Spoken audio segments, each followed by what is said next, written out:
रास देखायबियो नटवर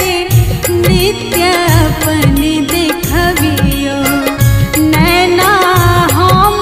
छायबियो रास देखायबियो नैना हम छायबियो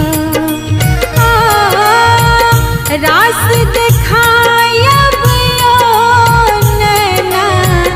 हम छायबियो मोहन मुरली कने बजबियो हम तो रास